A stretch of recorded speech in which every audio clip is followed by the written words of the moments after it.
Now listen to this. This is mind-boggling. This is just too much. This hadith is too much. As in, it's so powerful. If you were to reflect on it, you should, maybe faint. When Allah loves a slave, He calls on Jibreel. Who's Jibreel? You know who Jibreel is? The greatest of the malaika, as far as Ahlul Sunnah wal Jama'ah. The one whom when the Prophet ﷺ saw, he fainted alayhi salatu wasalam, because of his wings had covered the horizon. Jibreel, the angel who's responsible for the most virtuous thing, which is conveying the revelation from Allah to the messengers of Allah. Jibreel, and what do you know about Jibreel? Allah said, whoever is adu, whoever is an enemy to Jibreel, then Allah is the enemy to the disbelievers. Allah defended Jibreel in the Quran. Jibreel, the one who took the Prophet ﷺ in Al-Isra al-Mi'raj, in the ascension to the heavens. Jibreel, the malak, which we don't know what to say about, because of his honor and his virtue in the sight of Allah. Allah will call on him to share with him the love which He has for you. Allah doesn't need to do this. He could not do this, but Allah likes to do this, so He does it. He says, I love Fulan. Now I want you to think that Fulan is you. Whatever your name is, Ahmad, Mayroub, whatever your name is. Imagine Allah above the heavens, above the throne, in His greatness and His majesty, which is beyond our human comprehension, calls out to Jibreel to inform him that He loves you. And then only that, فَأَحِبَّهُ, then He commands Jibreel to love you also. So Jibreel now loves you. Allah and Jibreel love you. But it doesn't end there. Jibreel then will call upon the inhabitants of the sama. Who are they? All the malaika. How many? We can't even count. Trillions and trillions of malaika which Allah created beyond our, again, human comprehension. All of them are commanded simultaneously to love you. First Jibreel says, Allah loves Fulan, so now you have to love him. Then all of the angels in the heavens love you. Then Allah will place acceptance for you on earth. So people will love you. Not everyone. You may be saying, why do I have enemies? People who love the Sunnah will love you. The people who love Allah and His Messenger will love you. The people who are upon the correct aqidah and methodology will love you. Other people may hate you because of a problem in them, not because of a problem in you. Because you may say, well, this fasiq, this evil, disobedient person doesn't love me. Don't expect him to love you. He loves people like himself. Who will love you? Righteous people. Righteous people. They don't know why. They don't even know why.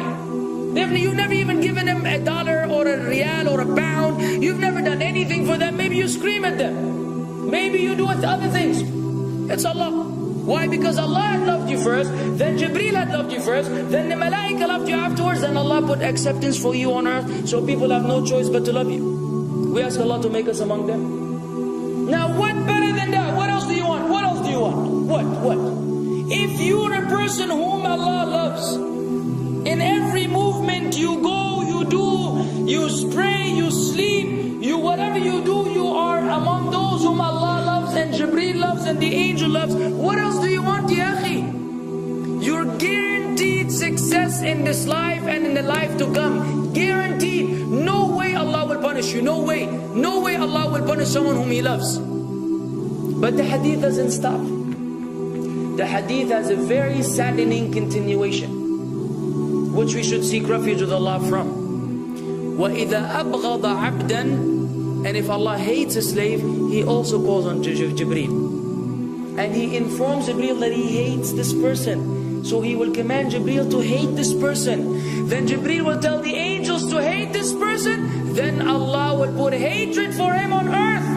La ilaha illallah. Imagine you walking upon the planet, the face of the earth which Allah created, while Allah hates you, and the angels hate you, and Jibreel hate you, and the righteous people hate you. What a sad state for a human being. And ikhwan, we could be one of those as well.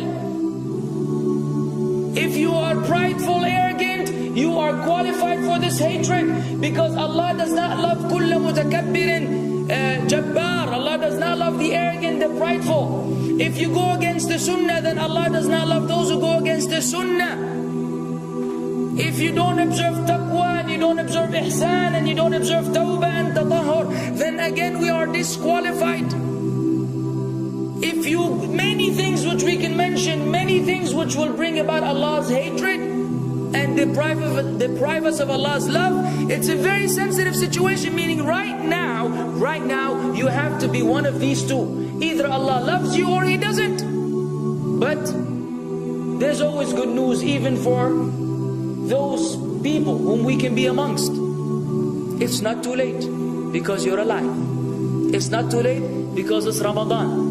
It's not too late because you're breathing. Even if you led a life of someone who had attained Allah's hatred, if you were to return to Allah, then Allah will love you and be happier.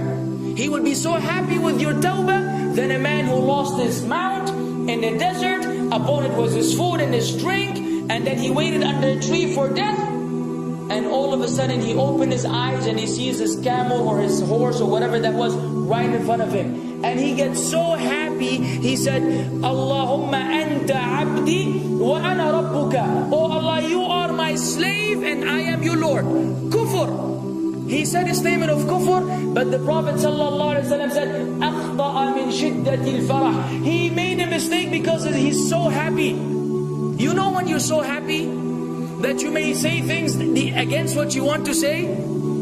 When you're so happy that you just, you say words that mean nothing to anyone? Allah is happier when you return to Him than that person. What else do we want? For how long are we going to stay away from Allah? For how long are we going to lead the life of the heedless? For how long are we going to go against the sunnah? What are you waiting for? Death? Death. حتى إذا جاء أحدهم الموت قال رب ارجعون لعلي أعمل صالحا فيما تركت كلا. Until when death comes to one of them, you say, oh Allah, allow me to return so that I may do good in that which I left behind. And it will be said to him, no, it's only a word. إنها كلمة هو قائلها. It's nothing but a wish and a word he will have. It will not be fulfilled.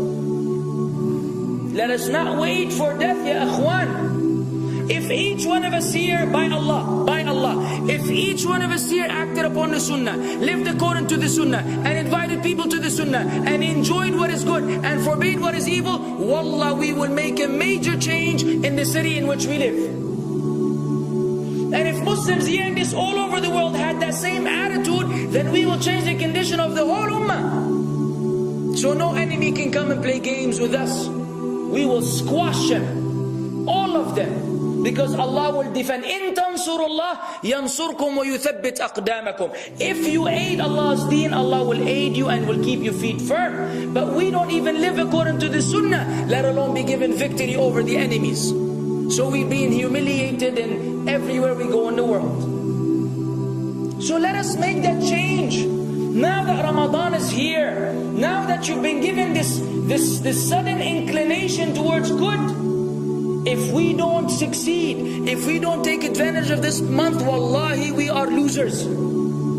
If Ramadan ends and you are the same way you were before Ramadan began, then one of us is a loser. If we don't return to Allah after Ramadan, then we are losers as well. So tonight, bi'idhnillah, always on our mind, attaining Allah's love, acquiring Allah's love, fetching for the sunnah, and acting upon it whenever we're able to do so.